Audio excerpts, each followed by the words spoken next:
está na hora do debate do JL.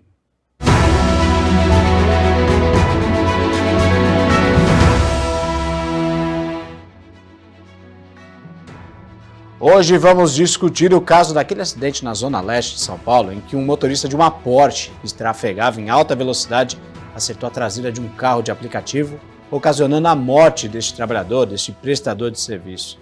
O que podemos esperar deste caso? Para discutir o tema, eu conto com a presença dos advogados João Carlos Nogueira. Boa tarde, João. Boa tarde, Thiago. Satisfação estar contigo aqui nessa tarde. Obrigado. E também do advogado Otávio Rolim. Tudo bem, Otávio? Boa tarde, Thiago. Tudo bem, graças a Deus. Obrigado pelo convite. Aproveito para cumprimentar o doutor João Nogueira. E vamos lá debater esse tema que vem sendo motivo de discussão na sociedade e no âmbito jurídico. É isso aí. E você pode participar conosco deste debate através do WhatsApp 13 99 664 6781. Senhores, bom, é de grande conhecimento da população, muita gente acompanhou esse caso através das redes sociais, outras emissoras de TV, portais, do caso do motorista, o empresário Fernando Sastre, de 24 anos, que, utilizando uma Porsche, sua Porsche, na Avenida Salim Farah Maluf, em alta velocidade, acabou acertando, batendo na traseira de um carro de aplicativo, ocasionando a morte do senhor Ornaldo Silva Viana, de 52 anos, que era motorista de aplicativo. E esse caso ganhou grande repercussão, uma série de fatos. Primeiro, pela alta velocidade da Porsche. Segundo, porque dizem que os policiais militares que atenderam a ocorrência não fizeram o trabalho corretamente. E também chama a atenção que a justiça não aceitar a prisão preventiva, ou seja lá qual for a descrição de forma correta, se eu não estou me expressando bem, porque a justiça não prende o Fernando. Primeiramente, uma das últimas notícias que chegou agora aqui para mim é que o Fernando se tornou réu.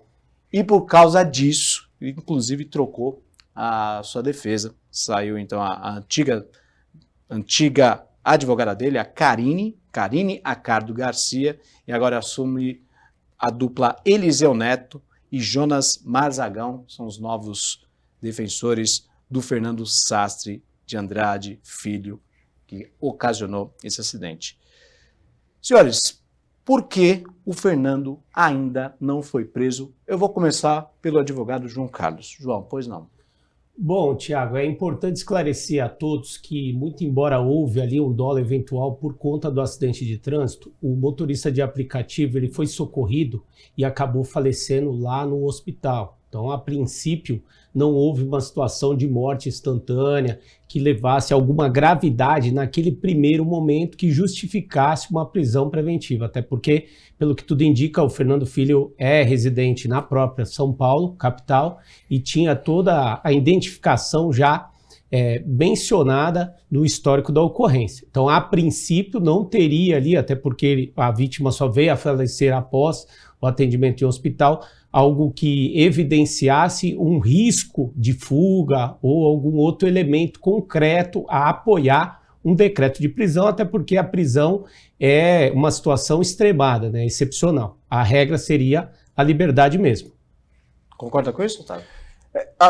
Além dessas ponderações muito bem colocadas pelo Dr. João, existe a fundamentação do pedido de prisão preventiva feito pela promotora Monique Raton, uma excelente promotora de justiça que conheço, tenho o prazer de conhecê-la pessoalmente, foi pelo fato também de ele ter se ausentado do local dos fatos, sendo apresentado posteriormente, ou seja, ele teria então deixado de prestar esse primeiro socorro, enfim, de ficar lá para fazer esse primeiro atendimento, ou pelo menos chamar alguém que tivesse a competência para tanto. E na visão do Ministério Público, existe a necessidade também, neste caso especificamente, da prisão preventiva ser decretada para que o agora réu, o agora acusado, não venha a tentar ludibriar as testemunhas que possam ter visto o ocorrido, uma vez que, ao que se sabe, existe essa possibilidade dele estar tentando coagir as testemunhas entre o inquérito e agora, no início do processo, é o que se sabe, porque esse processo está em segredo de justiça, então, evidentemente, temos que ter muita cautela, pois não temos o conhecimento total do processo. Bom, a respeito, então, já que a gente falou do momento do acidente, houve falha no procedimento dos policiais? Vocês concordam com essa informação? Otávio, vou começar contigo. É difícil nós apontarmos uma falha no procedimento policial. Talvez pudesse ter sido realizado o teste de bafômetro, né? Muito embora a embriaguez, de acordo com o Código de Trânsito Nacional, ela não é única e tão somente atestada através do bafômetro, pode ser inclusive por testemunhas e tudo mais, e é uma coisa meio subjetiva, vamos dizer assim. Os policiais naquele momento entenderam que não seria o adequado fazer, ou não seria necessário naquele momento fazer, e também existia a possibilidade dele ter batido a cabeça. Então, segundo o que a mãe dele relata na abordagem, ele teria batido a cabeça, então cada segundo ali seria crucial para, eventualmente, ele pudesse ter alguma consequência clínica em virtude desse choque. Mas talvez o mais prudente seria o teste de bafômetro, ou enfim, o exame clínico, posteriormente ele ser passado pelo médico. Você concorda com essa visão? Eu acredito que, como na maioria dos procedimentos feitos que são levados à justiça pública, todos contêm falha. Esse não foi diferente. Infelizmente, até o governador Tarcísio teve que se manifestar para justificar a ausência do equipamento de bafômetro dos policiais que atenderam a ocorrência. É importante destacar que toda abordagem policial, a primeira viatura que chega seria, via de regra, condutor e testemunha. Então, esses primeiros que chegaram até o local deveriam ter em posse o equipamento de bafômetro. Primeiro erro. O segundo erro, não acompanharam o motorista da Porsche, Fernando Filho, de apenas 24 anos, até o hospital. Poderiam ter escoltado ele. Tanto é que o passageiro, Marcos Vinícius, de 22 anos também, os dois ambos aí de idade baixa, sofreu consequências graves. Ele teve que passar até por cirurgia e acabou entrando em contraste com a versão do Fernando Filho, porque lá na delegacia ele prestou o depoimento falando que o Fernando bebeu. E o Fernando, depois de 36 horas, compareceu na delegacia junto com o advogado falando que não havia ingerido bebida alcoólica. Então, tudo isso denota uma falha. Recentemente foi aberto para o público o vídeo que é da câmera dos policiais que abordaram, e dá para ver ali todo o procedimento que foi feito, mas falhou por ausência do equipamento. Eu vou até ler aqui um trecho da matéria da Folha de São Paulo, de acordo com o jornal. Imagens das câmeras corporais dos agentes mostram o jovem ao lado da mãe, a Daniela Cristina de Medeiros Andrade, por volta das 3 horas da manhã do dia 31 de março. Os dois tentaram deixar o local, o motorista Fernando e a Daniela, mas são impedidos por um policial militar que afirma que precisa qualificar o jovem antes de liberá-lo. Não pode tirar ele daqui assim, fecha aspas, abre aspas e fecha aspas. A PM pergunta a outro colega se ele possui equipamento para o teste de bafômetro no local, e o policial responde que não tem. Depois de conversar com o motorista, a policial militar fala com o bombeiro, que diz que o Fernando estava um pouco etilizado. Então tem essa informação aqui, informando que o bombeiro passou essa impressão para os policiais. E aí, na sequência, a mãe do Fernando afirmou às autoridades policiais presentes, né, que levaria o rapaz até um hospital, e aí ninguém escutou, e o rapaz acabou não indo para esse hospital indicado pela mãe, e eu queria saber de vocês justamente isso. A mãe falou para os policiais que ele ia para o hospital X, ele não foi para o hospital X. Isso pode qualificar algum grave indício para que ele possa ser processado em cima disso? Quem poderia falar? Otávio, vamos contar. Você diz em relação ao caso de não ter levado ao hospital indicado. A Daniela chegou para os policiais e falou: vou levar o Fernando no hospital X. Esse hospital não recebeu esse rapaz, foi para um outro hospital. Sim. Isso pode enquadrar em algum... Na verdade, cada caso existe a sua peculiaridade, e aí os policiais militares, evidentemente que treinados para situações de emergência que se apresentem, eles têm que também tomar as medidas cabíveis, dada a peculiaridade que se apresente, né? Então, se nesse primeiro momento, ao meu ver, os policiais indicaram um hospital, enfim, e a mãe levou o rapaz a outro, sabe-se lá se por uma questão de plano de saúde, enfim, aí também caberia talvez aos policiais, dadas as peculiaridades, a gravidade de tudo que aconteceu, os resultados de tudo aquilo, talvez acompanhá-los independentemente da unidade hospitalar que ele fosse encaminhado, né? Então, talvez as falhas nas resultantes dessa atuação policial tenham se apresentado nesses momentos, né? Primeiro, a ausência do bafômetro, num segundo momento, não ter acompanhado o rapaz até o hospital para ir depois ver o que realmente aconteceu, e aí conseguiria ter o cuidado, o manto da cautela em todas as situações que se apresentassem ali. Você concorda com essa visão? Tiago, infelizmente, assim, o que nós, advogados, sempre comentamos, principalmente na esfera criminal, é que a lei não admite atalhos.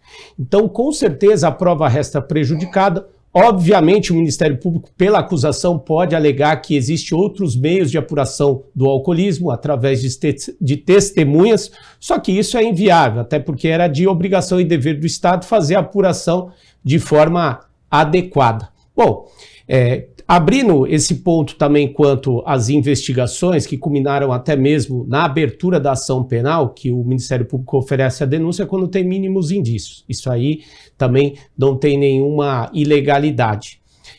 Podemos revelar a verdade durante a instrução através dos celulares que foram arrecadados. Muito embora a mãe do Fernando levou ele a outro hospital e não o indicado à Polícia Militar, a Justiça Pública determinou a arrecadação dos 2 aparelhos de celulares, tanto do Fernando, filho, quanto da genitora dele. E isso pode servir para revelar a verdade durante a instrução processual. Daí vai se abrir a possibilidade de verificação, né, propriamente dita, se houve aí alguma influência de alguma informação de alguém para que pudesse ela levar em outro hospital, ou isso foi feito de forma ali voluntária.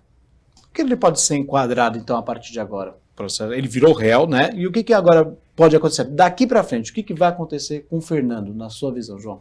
O procedimento está sendo feito na tramitação comum, ou tem o prazo de encerramento do inquérito com o relatório final. Nós não temos todo o acesso ao conteúdo desse. Obviamente, como o doutor comentou, existe o sigilo, né, da garantia de preservação dos dados da parte. Isso é levado à Justiça Pública e aí o Ministério Público ofereceu a denúncia quanto à tipificação do crime de lesão corporal grave e o homicídio, sem ter aquela intenção, aquele objetivo de afetar a vítima. Até porque, se nós voltarmos um pouco no caso, no dia 31 de março, quando houve o acidente, o motorista do aplicativo sequer conhecia o Fernando Filho, né? É lógico que ele estava ali transitando na Salim Maluf, como você comentou, a via que todos nós conhecemos, a velocidade lá é só de 50, ele estava 3 vezes mais, né, 150, não estava um pouquinho além da velocidade permitida, como comentou. Mas daí ele foi enquadrado a primeiro momento nessa tipificação. É lógico que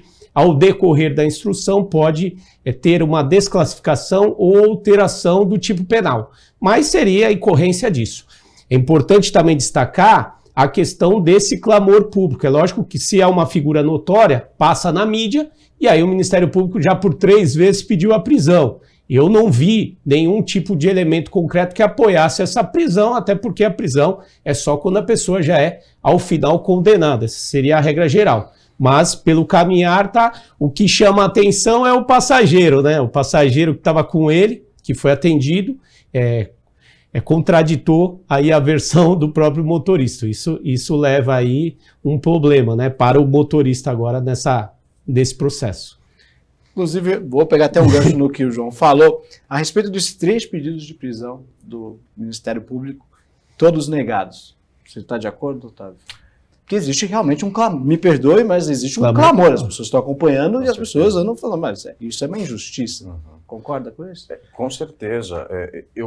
Na minha visão, como muito bem falou o doutor João Nogueira, inexistem, ao que se parece, eu volto a dizer, temos que ter uma cautela, comentar esse caso especificamente, justamente por não termos acesso aos autos, em vista do sigilo. Mas do ponto de vista finalístico da coisa, ou seja, qual é a finalidade dessa cautelar extrema pedida pelo Ministério Público? O que eles querem com isso? E aí nós temos que fazer uma análise do artigo 319 que fala das medidas acautelatórias diversas da prisão.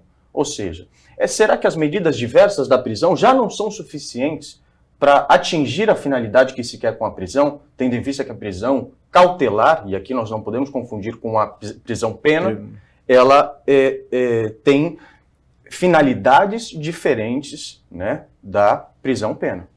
Então, ao meu ver, agiu com total acerto, não merece reparos a decisão, as 3 decisões que sejam prolatadas pelo magistrado, no sentido de negar, neste momento, a prisão preventiva. Por estas razões, e também porque não cabe ao judiciário decidir com base no clamor público. Temos que decidir, cabe ao judiciário decidir com aquilo que se tem de elementos, e aí sim aplicar a decisão que seja mais adequada ao caso concreto e, ao meu ver, as medidas acautelatórias, elas já são, diversas da prisão, já são suficientes para esse caso. Então eu vou tentar fazer o clamor popular aqui. Mesmo com tudo que a gente tem até agora, inclusive informado pela imprensa. O rapaz estava a mais de 150 km por hora na Salim Farah Maluf, sendo que é uma via de 50 a 60 km por hora.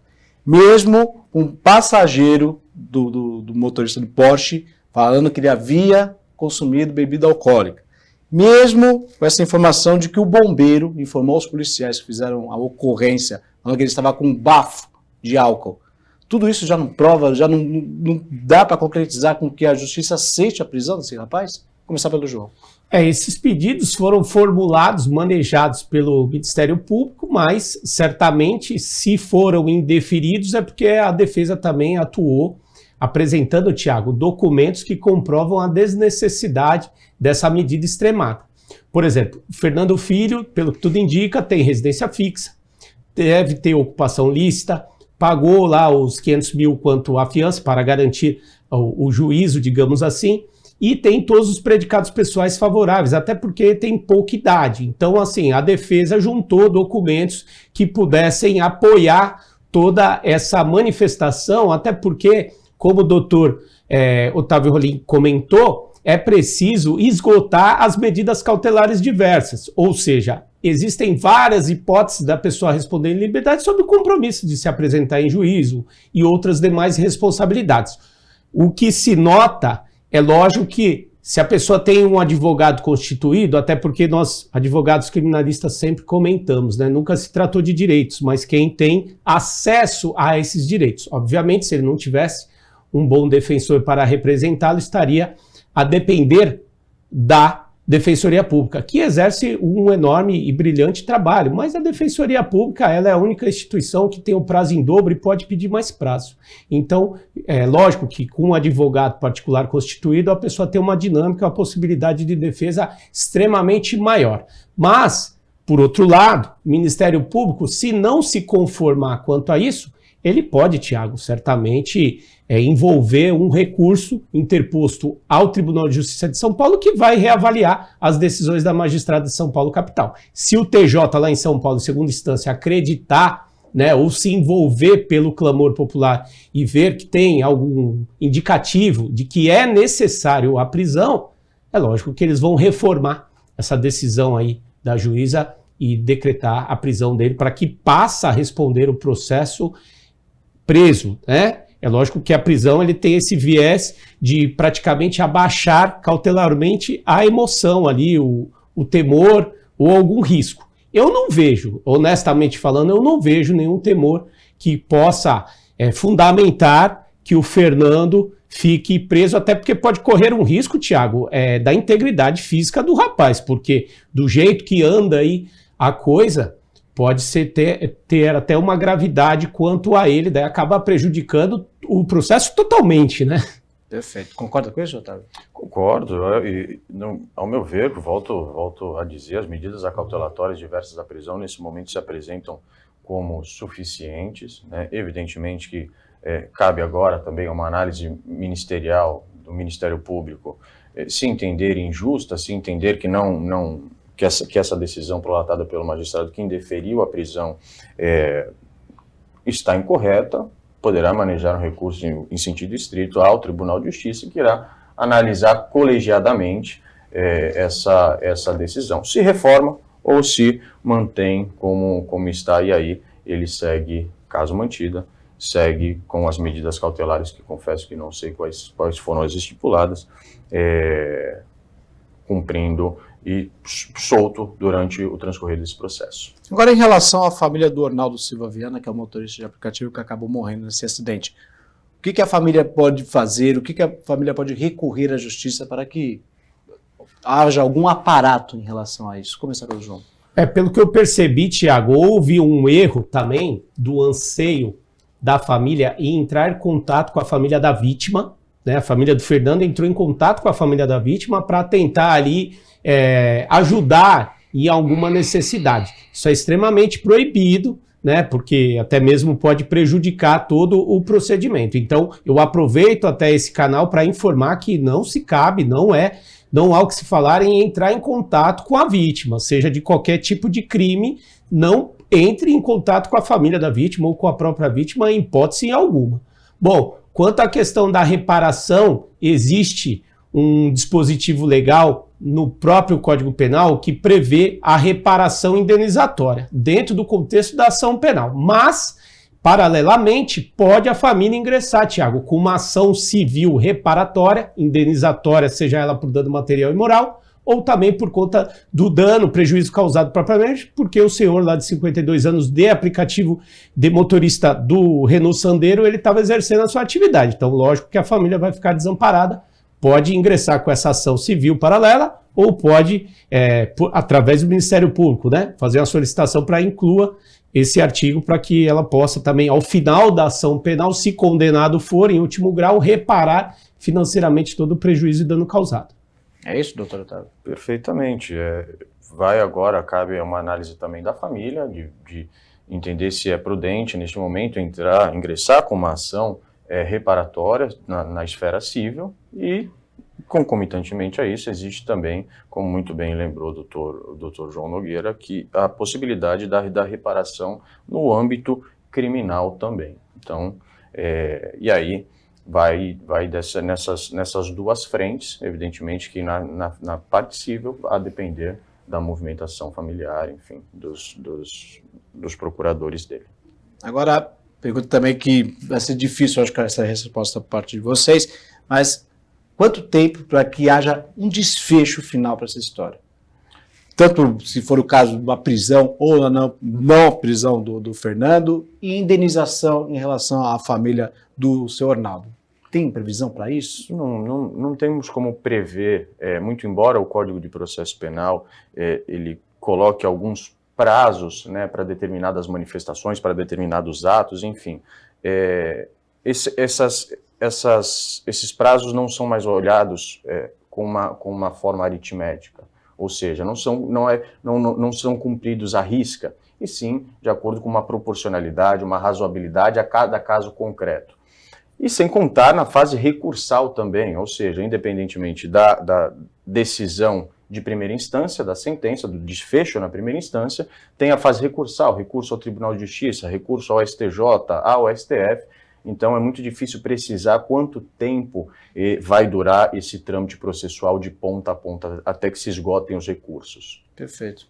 É isso, João? Concordo perfeitamente. Como o doutor Otávio comentou, é importante também mencionar como funciona a dinâmica processual nesse cenário. Ele pode ser conduzido ou não para o júri, dependendo da situação, mas enfim, o processo é lógico que a gente tem que respeitar o devido contraditório, a ampla defesa. O que foi apurado na delegacia tem que ser repetido totalmente em juízo, porque senão não precisaria do Poder Judiciário.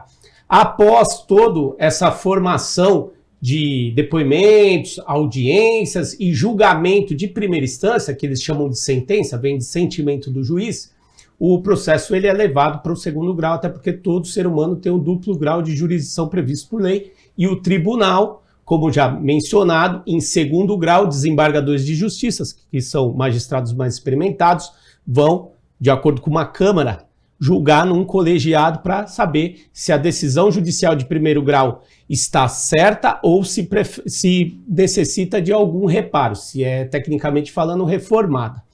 Essa é a situação quanto à formação da culpa. Então, para esgotar o mérito se o Fernando Filho é culpado ou não, ele vai depender de duas análises. Na capital em primeiro grau e no tribunal em segundo grau. Esses recursos que às vezes a defesa interpõe para o STJ, que seria o Superior Tribunal de Justiça lá em Brasília, seria, Tiago, quanto à legislação referente à dosimetria de pena, aplicação de regime, mas não para reverter a culpa dele, que é analisada somente em primeira e segunda instância. O STF, que é a Suprema Corte, nem precisa falar, né? O caso não afeta a Constituição, não tem repercussão geral, então não tem como entrar com recurso extraordinário aí para a Suprema Corte. Então, sim, é lógico que dentro do contexto geral a gente espera que isso seja apurado de uma forma correta, já que lá no começo já teve essas falhas, e que seja verificada toda a situação e que tenha o julgamento justo, porque realmente denota uma gravidade, né, no trânsito. Hoje em dia a gente vê cada calamidade com a repercussão da mídia e isso tornou conhecido a todo o Brasil. Lamentável. Por que o caso corre em sigilo? Geralmente, assim, a maioria das ações penais são sob segredo de justiça. É lógico que as audiências são públicas, mas certo, muitas vezes existe, né, lógico, a diretriz da Lei Geral de Proteção de Dados, mas na maioria dos casos, por exemplo, tráfico de drogas, que é crime que para de hediondo, ou algum crime que envolve uma certa gravidade, ele tem esse sigilo decretado. Perfeito. Você concorda com isso, Otávio? Essa implementação do sigilo, nesse caso, vai depender da análise também do magistrado. Eu creio que, por decorrência das particularidades do processo, do clamor que foi gerado em relação a esse processo, e todas as suas consequências midiáticas até, creio que por uma análise cautelosa do magistrado, ele optou por deixar esse processo em sigilo, e aí pode ser reanalisado isso durante o trâmite do feito. Perfeito. Estamos chegando ao final do nosso debate. Quero agradecer demais a presença do doutor Otávio Rolim, mais uma vez. O João Carlos Nogueira. Obrigado pelos esclarecimentos. Espero que você em casa tenha compreendido a situação. Às vezes a gente tem a impressão, né, de injustiça, mas existe todo um trâmite que tem que ser respeitado. E o doutor Otávio Rolim, doutor João, mostraram para a gente como é que funciona todo esse trâmite. Então, a gente tem que respeitar a justiça e aguardar os trâmites legais.